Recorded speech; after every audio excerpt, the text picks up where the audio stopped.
திருவண்ணாமலை மாவட்டம் ஆரணி அருகே van tyre வெடித்து கவிழ்ந்த விபத்தில் 1 வயது குழந்தை உயிரிழந்த நிலையில் 22 பேர் படுகாயமடைந்துள்ளனர். இந்த விபத்து தொடர்பான விவரங்களை செய்தியாளர் நந்தகுமார் வழங்க கேட்போம். நந்தகுமார், வணக்கம். அங்க தற்போதைய நிலவரம் என்ன நந்தகுமார்? பாதிக்கப்பட்டவர்களுடைய நிலை என்ன? விவரங்களை பதிவு பண்ணலாம். வணக்கம் சார்.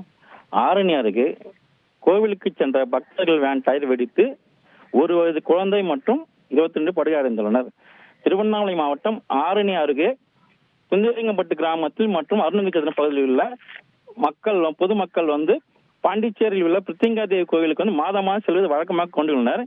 இந்த நிலையில இன்று காலையில 3 வேனில பக்தர்கள் 60 பேர் கொண்ட குழு சொல்றாங்க. 3வது குழு சென்ற ஒரு வேன் ஆரணி அருகே விண்ணமங்கலம் கூட்டோடு அருகில் பின்பக்க டயர் வெடித்து விபத்துக்குள்ளானது. விபத்தில் நடராஜன் மகன் 8 மாத குழந்தை லிங்கேஸ்வரன் என்பவன் சம்பவ இடத்துல பலியானார். இது மட்டும் இல்லாம 10க்கும் மேற்பட்ட பெண்கள் உள்ளிட்ட 22 பேர் படுகாயமடைந்தனர்.